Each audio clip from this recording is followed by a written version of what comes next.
Madam ನಾವು ಹೇಳಿದ್ವಿ, ನಮ್ಮದೇ ಇನ್ನೊಂದು ಬ್ರಾಂಚ್ ಇದೆ ಸೂಪರ್ ಗ್ಯಾಸ್ ಅಂತ ಮೂಡ್ಲುಪಳ್ಳಿಯಲ್ಲಿ.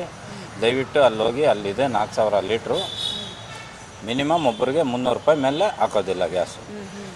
ಯಾಕಂದರೆ ಎಲ್ರಿಗೂ ಸಿಗಬೇಕು, ಎಲ್ಲರೂ ಸಂಪಾದನೆ ಮಾಡೋದಕ್ಕೆ ಇರೋದು. ಹಂಗಾಗಿ 300 ರೂಪಾಯಿ ಫಿಕ್ಸ್ ಮಾಡಿದ್ದಾರೆ.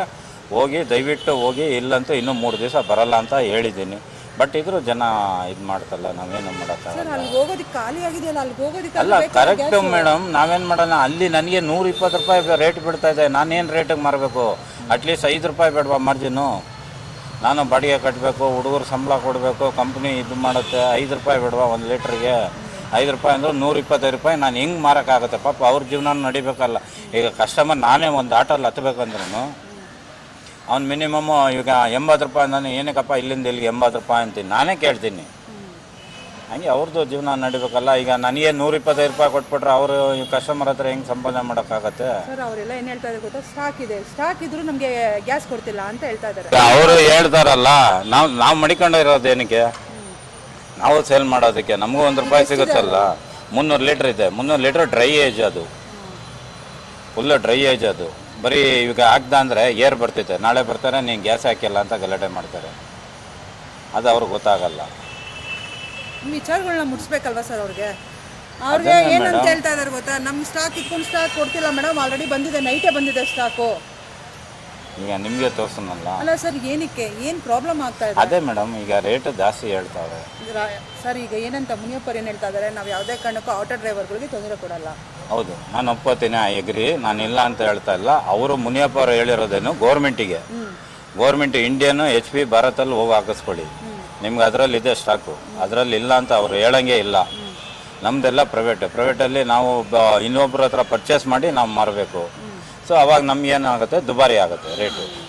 ಮುನಿಯಪ್ಪರು ಹೇಳಿರೋದು ಗೌರ್ಮೆಂಟಲ್ಲಿ ಪರ್ಚೇಸ್ ಮಾಡಿ ಅಂತ. ಇವರು ಪ್ರೈವೇಟಿಗೆ ಬಂದಾಗ ನಾವೇನು ಮಾಡೋಕ್ಕಾಗಲ್ಲ. ನಾವು ಅಲ್ಲಿ ದುಬಾರಿ ರೇಟ್ ಕೊಟ್ಟು ಇವ್ರಿಗೆ ಸೇಲ್ ಮಾಡೋಷ್ಟು ನಮಗೂ ಇಲ್ಲ. ತಿರುಗಿ ನಿಮ್ಮ ಹತ್ರನೇ ಬರ್ತಾರೆ ಇವರು ಕಂಪ್ಲೇಂಟ್ ಹೇಳೋದಕ್ಕೆ. ನೋಡಿ ಮೇಡಮ್, ಒಂದೊಂದು ಬಂಕಲ್ಲಿ ಒಂದೊಂದು ರೇಟ್ಗಳು ಮಾಡ್ತಾವ್ರೆ ಅಂದ್ಬಿಟ್ಟಂತ.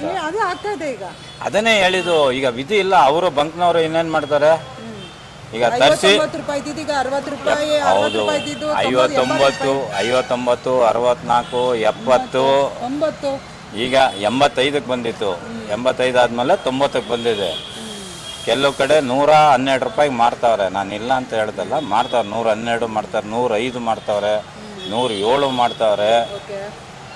ಸೊ ಯಾವ ಥರ, ಅದನ್ನೇ ಅವ್ರಿಗೆ ಯಾವ ಥರ ಅಲ್ಲಿ ಪರ್ಚೇಸಿಂಗ್ ಬಂದಿರುತ್ತೆ, ಅದ್ರ ಮೇಲೆ ಅವರು ಡಿಪೆಂಡ್ ಮಾಡ್ಕೊಂಡು 5 ರೂಪಾಯಿ ಮಾರ್ಜಿನ್ ಇಟ್ಕೊಂಡು ಮಾಡಿರ್ಬೋದು. ಡ್ರೈವರ್ಗಳು ಏನು ಹೇಳ್ತಾ ಇದ್ದಾರೆ ಅಂದರೆ, ಮೇಡಮ್ ಇದು ಸ್ಟಾಕ್ ಇಟ್ಕೊಂಡು ಇವ್ರು ಬ್ಲ್ಯಾಕಲ್ಲಿ ಮಾಡ್ಕೊಳ್ಳೋಕೆ. ಸಾರಿ, ಅದು ಅವರು ಇದು ಅಂದ್ಕೊಂಡಿದ್ರೆ ನಾವೇನು ಮಾಡೋಕ್ಕೂ ಆಗಲ್ಲ. ಈಗ ನಿಮಗೆ ಪಿಕ್ಚರ್ ನಾವು ತೋರಿಸಿದ್ದೀವಿ. ನಾವು ಹಿಂದೆ ಮುಂದೆ ಕದ್ದು ಮುಚ್ಚೆ ನಾವೇನು ಮಾಡಿಲ್ಲ. 300 ಇತ್ತು ಅಂದರೆ ಅವ್ರಿಗೆ ಇವಾಗ ನೀವು ಹಾಕಿದ್ರೂ ಏರ್ ಹೋಗುತ್ತೆ ಮೇಡಮ್. ಏರ್ ಹೋಯ್ತು ಅಂದರೆ ಅವರು ಇಲ್ಲಿಂದ ಅಷ್ಟು ದೂರ ಹೋಯ್ತಾನೆ, ಮತ್ತೆ ಬರ್ತಾರೆ, ಇಲ್ಲಿಗೆ ಬರ್ತಾರೆ. ಗ್ಯಾಸ್ ಹಾಕಿಲ್ಲಪ್ಪ ನೀನು ಅಂತ ಅವ್ರ ಹತ್ರ ಯಾರು ಜಗಳಕ್ಕೆ ನಿಂತ್ಕೊಂಡವರು? ಪಾಪ ಅವರು ದುಡಿಮೆಗಿರೋರು. ಬರೀ ಈಗ ಏರ್ ಹೊಡೆದು ಕಳ್ಸೋಕ್ಕಾಗತ್ತಾ? ತಿರ್ಗಿ ಅಷ್ಟು ದೂರ ಹೋಗ್ಬಿಟ್ಟು 5 ಆಟೋ ಬರ್ತೈತೆ ವಾಪಸ್ ನನ್ನ ಹತ್ರಕ್ಕೆ. ಹಂಗಾಗಿ ಅದು ಡ್ರೈ ಏಜ್ ಅಂತ, ಸ್ಟೋರೇಜ್ ಅಂತ ಇರ್ತೈತೆ. ಇಷ್ಟು ಲೀಟ್ರ್ ಅಂತ ಇಟ್ಟಿರ್ತಾರೆ ಅವರು ಸ್ಟೋರೇಜು. ಆ ಫುಲ್ಲು ಡ್ರೈ ಮಾಡೋಂಗೂ ಇಲ್ಲ.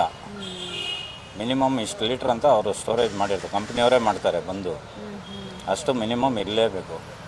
ಅದಕ್ಕೆ ಮೇಲೆ ನಾವು ಹಾಕಕ್ಕೆ ಹೋದ ಅಂದರೆ ಬರೀ ಏರ್ ಹೋಗುತ್ತೆ ಅವ್ರಿಗೆ. ಏರ್ ಹೋದಾಗ ಏನು ಮಾಡ್ತಾರೆ, ಒಂದಷ್ಟು ದೂರ ಹೋಗ್ಬಿಟ್ಟು ಬಾಪ ಇಲ್ಲಿ ಏಕವಚನದಲ್ಲೇ ಮಾತಾಡ್ತಾರೆ. ಸರ್, ಯಾಕಂದ್ರೆ ಅವರು ಕಷ್ಟಪಡ್ತಾ ಇದ್ದಾರೆ.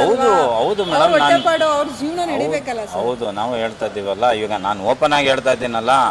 ಈಗ ಜಸ್ಟ್ ನೆನೆ ಸೇಲ್ ಆಗಿದ್ದು ಬ್ಯಾಂಕಿಗೆ ಕಟ್ಬಿಟ್ಟು ಲೋಡ್ಗೆ ಕಳಿಸಿದ್ದೀನಿ ಅಮೌಂಟು. ನನಗೆ ರೇಟ್ ಕಮ್ಮಿ ಇದ್ದರೆ ಕಳ್ಸಪ್ಪ, ಇಲ್ಲ ಅಂದರೆ ಬೇಡ ಅಂತಲೂ ಹೇಳಿದ್ದೀನಿ ನಾನು. 120 ರೂಪಾಯಿ ಆದರೆ ನಾನು ಮಾರೋಕ್ಕಾಗಲ್ಲ. 120ಕ್ಕೆ ಅಲ್ಲಿ ಪರ್ಚೇಸ್ ಮಾಡಿ 125ಕ್ಕೆ ನಾನು ಇಲ್ಲಿ ಸೇಲ್ ಮಾಡಬೇಕು. ನಾಳೆ ತಂಗಿ ಇವರೇ ಎದ್ದೇಳೋದು ನಮ್ಮ ಮೇಲೆ. ಅದಕ್ಕಿಂತ ಮೇಡಮ್ ತೊಗೊತಾರೆ, ಕೆಲವು ಕಡೆ ತೊಗೊತಾರೆ. ಒಂದು ನಿಮಿಷ ಮೇಡಮ್, ನೀವು ಹಿಂಗೆ ಹೇಳ್ತೀರಾ. ಈಗ ಇವರು 5 ಜನ ಓಕೆ ನಾನು 130 ಕೊಡ್ತೀನಿ ಅಂತಾರೆ. ನಾನು ಇಲ್ಲ ಅಂತ ಹೇಳಲ್ಲ. ಇನ್ನು 5 ಜನ ಏನು ಮಾಡ್ತಾರೆ, ನಿಮ್ಮಂಥ ಮೀಡಿಯಾಗಳನ್ನ ಕರೆಸ್ತಾರೆ ಸುಮ್ಮನೆ ಗಲಾಟೆ ಮಾಡೋದಕ್ಕೆ. ಅದರಿಂದ ಏನೂ ಆಗಲ್ಲ. ಪಾಪ ದಿನ ಅದರಲ್ಲೇ ದುಡ್ದು ಅದರಲ್ಲೇ ಜೀವನ ಮಾಡೋರು ಇದ್ದಾರೆ. ನಾವು ಇಲ್ಲ ಅಂತ ಹೇಳಲ್ಲ. ಲಾಸ್ಟು 9ನೇ ತಾರೀಕು ಇಲ್ಲೇ ಇದೇ ಮೀಡಿಯಾಗಳು 4-5 ಮೀಡಿಯಾಗಳಿದ್ವು. ನಾವು ಮಾತಾಡ್ತಾ ಇದ್ದೀನಿ, ಹಿಂದ್ಗಡೆ ನನಗೆ ಕರೆದ್ಬಿಟ್ಟು ಅಣ್ಣ 100 ರೂಪಾಯಿ ಕೊಡ್ತೀನಿ ಹಾಕು ಅಂತಾರೆ. ಅವತ್ತು ಇದ್ದಿದ್ದು ರೇಟ್ ಎಷ್ಟು? 85 ರೂಪಾಯಿ. ನಾನು 100 ರೂಪಾಯಿ ಕೊಡ್ತೀನಿ ಹಾಕೋಣ ಅಂತಾರೆ. ಅಲ್ಲಿ ಮೀಡಿಯಾ ಎಲ್ಲ ಇದ್ದಾರೆ. ಏನು ಮಾಡೋಣ ಹೇಳಿ, ನೀವು ಹೇಳಿ. ಏನು ಮಾಡ್ತೀರಾ ಸರ್ ನೀವು ಸ್ಟಾಕ್ ತರಿಸ್ಕೊಳ್ಳೋಕ್ಕೆ? ಅದನ್ನೇ ಮೇಡಮ್, ನಾನು ರೇಟ್ ಕಮ್ಮಿ ಆದರೆ ನಾನು ತರಿಸ್ತೀನಿ. ರೇಟ್ ಕಮ್ಮಿ ಆಗಿಲ್ಲ ಅಂದರೆ ಈಗ 120 ನನಗೆ ಕಾಸ್ಟ್ ಬರ್ತಾಯಿದೆ. ನಾನು ಓಪನ್ ಆಗಿ ಹೇಳ್ತಾ ಇದ್ದೀನಿ. 120 ರೂಪಾಯಿ ಬರ್ತಾಯಿದೆ. ನಾನು ಏನು ರೇಟಿಗೆ ಮಾರ್ಬೇಕು ಹೇಳಿ? 5 ರೂಪಾಯಿ ಇಟ್ಕೊಂಡು 120 ರೂಪಾಯಿ ನಾನು ಸೇಲ್ ಮಾಡಲೇಬೇಕು. ಸೊ ಏನು ಮಾಡೋಕ್ಕಾಗತ್ತೆ? ನಾನು ಅದಕ್ಕೋಸ್ಕರನೇ ಒಂದು ವಾರ ವೆಯ್ಟ್ ಮಾಡಿ ನೋಡೋಣ ಅಂತ